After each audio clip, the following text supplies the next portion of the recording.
Welcome to the deep dive. This is where we take your sources, dig in, and pull out the key insights for you. Mm, So today we're looking at something pretty fundamental, the Buddhist idea of cause and effect. Karma. right, karma. Our source is a YouTube transcript, a talk by Thich Chan Quang called Nan Kwak Kong Bang Fu. Okay. And our mission really is to unpack this core teaching, see what it means for how you understand things, how you live your life. Sounds good. Where do we start? Well, let's kick off with just how central this idea is in Buddhism. It's not just a teaching, is it? No, absolutely not. It really is the bedrock. The transcript makes that clear. Rock, yeah. Think about it. It's not just one idea. It supports everything. Basic ethics, how you treat people, Right. all the way up to, the path to enlightenment itself. It's the basic operating system, if you like. That's a good way to put it. And what really jumped out at me from the transcript is this idea that it wasn't invented by the Buddha. It's presented more as a natural law, something he discovered. Exactly. Like gravity. He didn't create it. He understood it. Right. So getting your head around karma isn't just academic. It's crucial for actually using Buddhist principles in your life. Yeah. And avoiding maybe some common misunderstandings. Absolutely. And the transcript really emphasizes how universal it is and fair. Fair. How so? Well, the core idea is that nothing just happens out of the blue. Everything has a cause. Something came before it. Okay. And your actions today, what you do, what you say, even what you think, they're all planting seeds for the future. Seeds for the future. I like that. Yeah. And the results might not pop up straight away. Could be later in this life. Could be, in future lives. Okay, that's a big concept, future lives. It is. And the transcript uses this really vivid example about being at a ceremony at Dung Temple. Ah, yes, I remember reading that. It says, you're not just there by chance. There's a past cause. Maybe you helped build the temple ages ago. In a past life. Could be. Or maybe you live there. Or, and this is the one that sticks with you, maybe you were even a dog at the temple in a past life. Wow, okay. That really illustrates the point. It does. It shows how interconnected things are.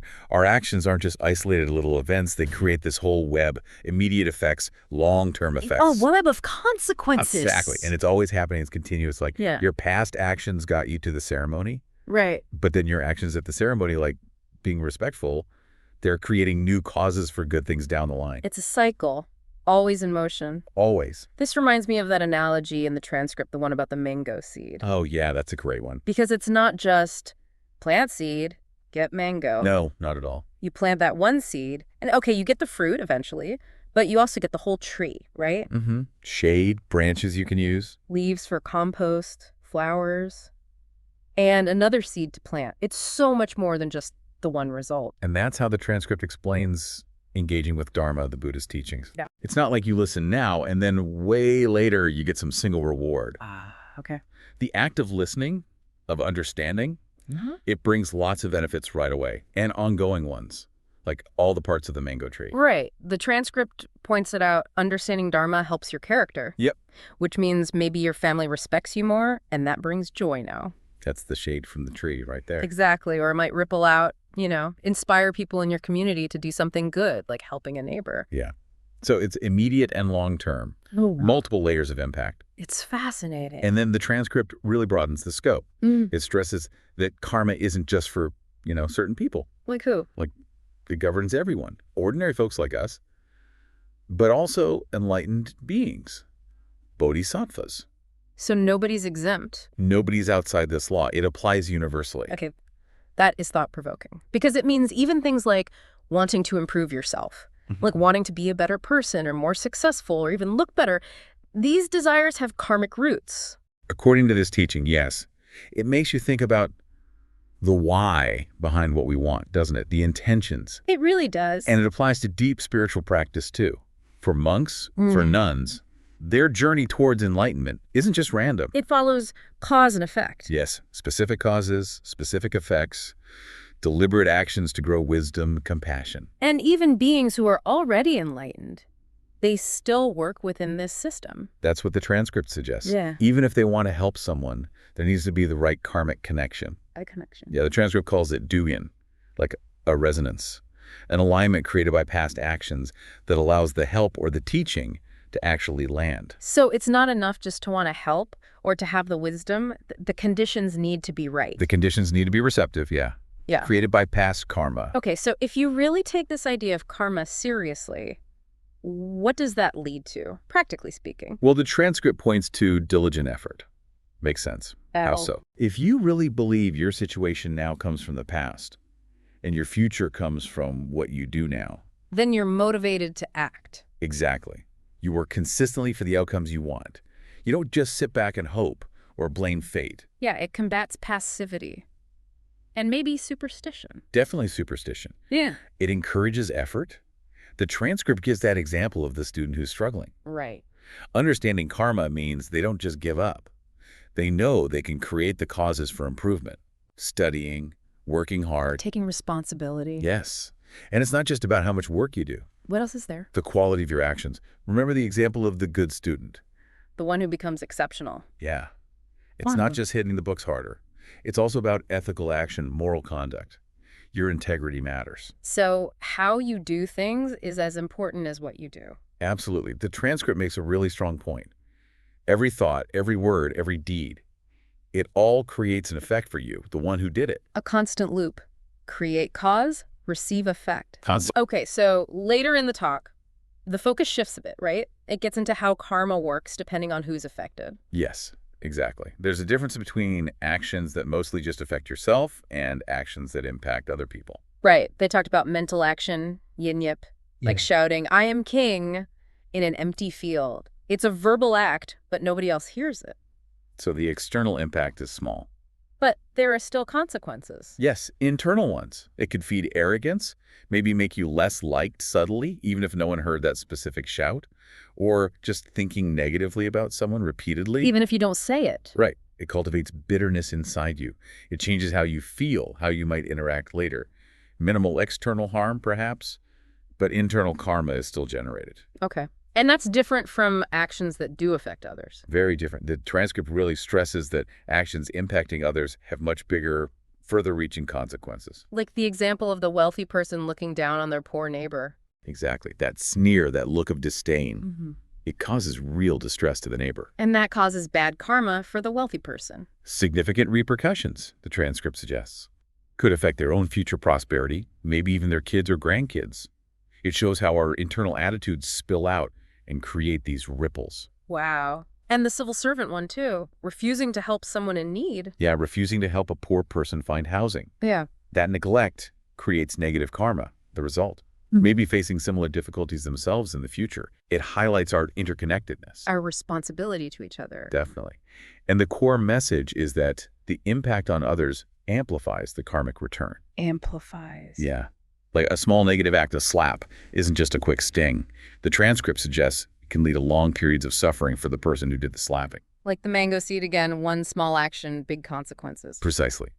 But the flip side is also true. Helping others. Yes, acts of kindness, helping others. Yeah. They bring lasting joy and positive results, not just for you, but maybe for your family, your descendants.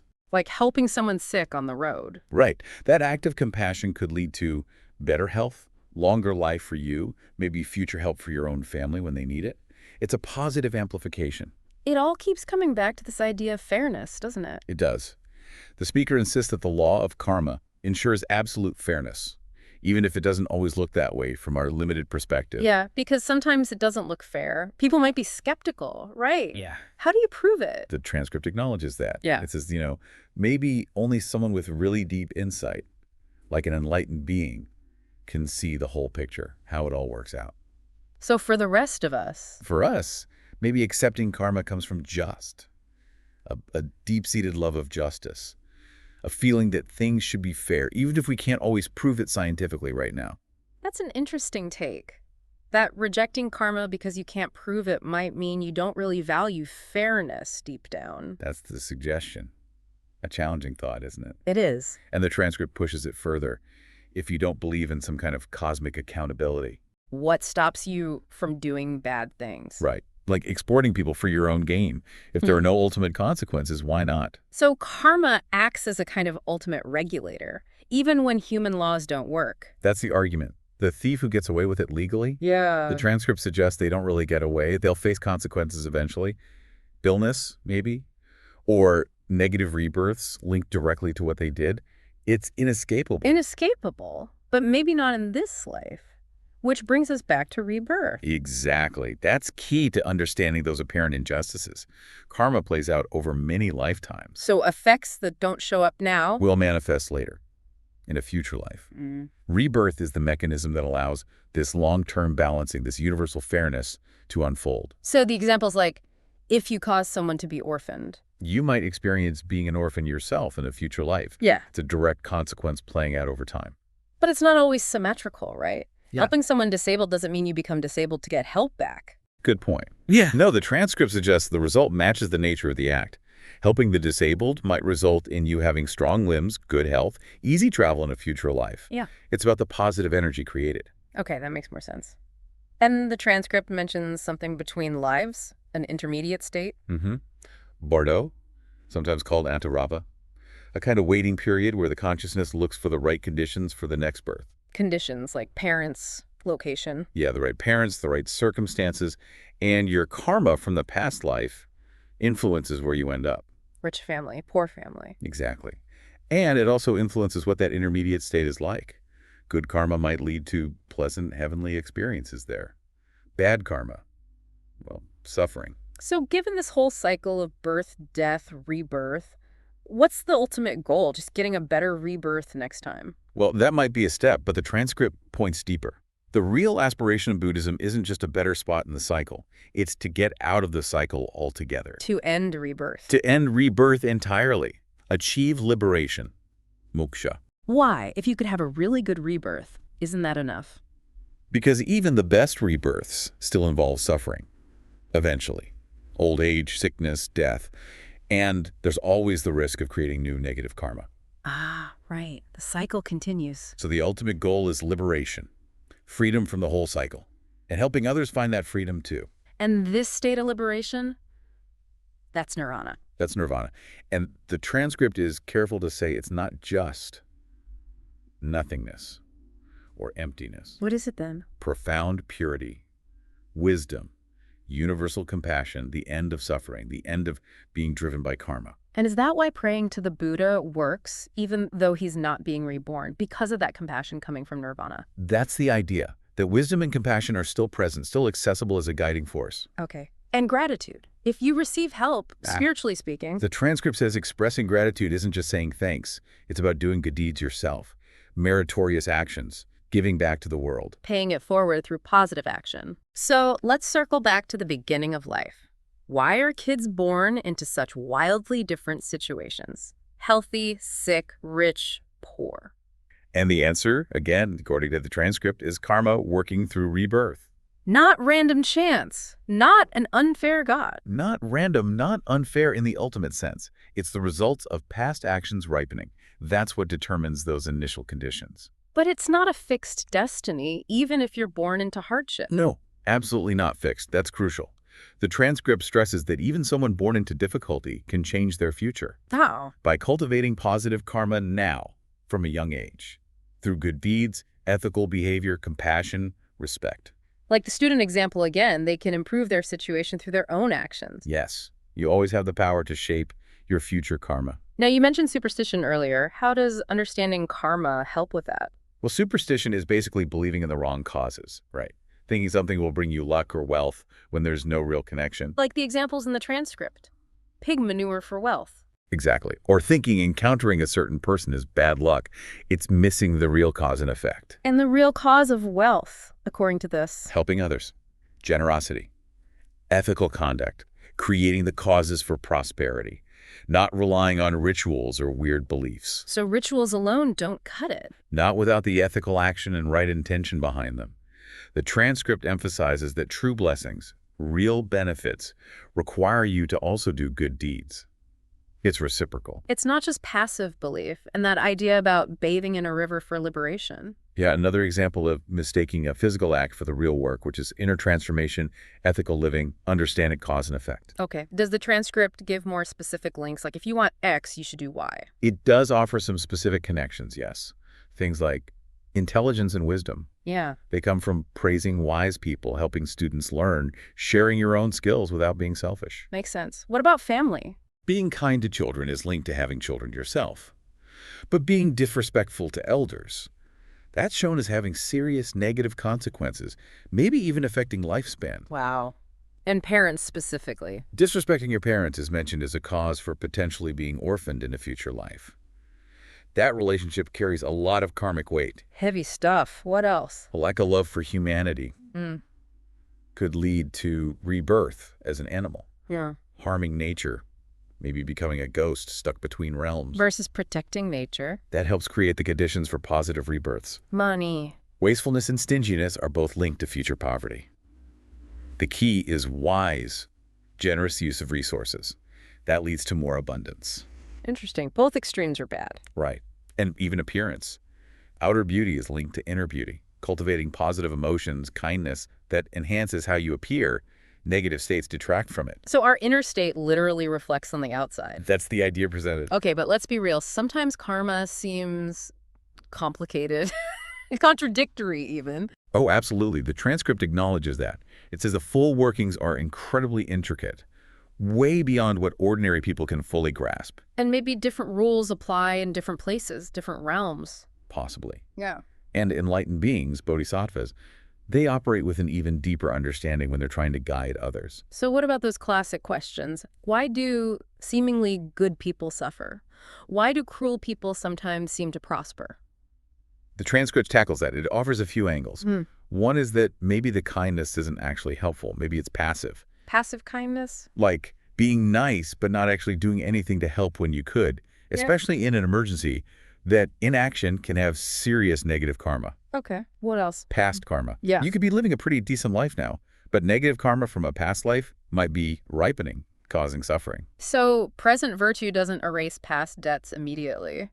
Not necessarily. The effects have to play out. The transcript even brings up Mahatma Gandhi, suggesting that even his nonviolent actions, while incredibly virtuous, might have had unintended negative consequences for some, leading karmically to his assassination. It's a very complex view. Very complex. And the cruel person who prospers. Could be the flip side. Maybe they have terrible traits now, but they're benefiting from really strong positive karma from past actions. Like someone who's rough around the edges but secretly does a lot for their community. Exactly. They might have built up a lot of merit previously that's now manifesting as wealth or success, even while they act poorly in other ways. It's rarely black and white. Definitely not simple. No. So wrapping things up, what's the big takeaway here? What's the vision offered at the end? Well, there's this quite idealistic vision. Imagine teaching these principles of karma, of cause and effect, in schools all over the world. Wow. As a basis for ethics. Exactly. To build a foundation for a more ethical, more compassionate world from the ground up. That's a big goal. It is. But then there's a more immediate, personal call to action. To the listener. For you. Yes. For you listening. To really take this understanding on board, maybe teach it to your own family, your kids. Create a positive influence in your own circle. Right. To consciously try and guide your own life using these principles. Yeah. Ethical actions, generosity, compassion, knowing that these are the causes that create the effects you desire, not just for yourself, but contributing to a better world overall. So it comes down to realizing our choices matter. Profoundly. Profoundly. Every action creates a ripple, seen or unseen. It's about choosing which ripples you want to create.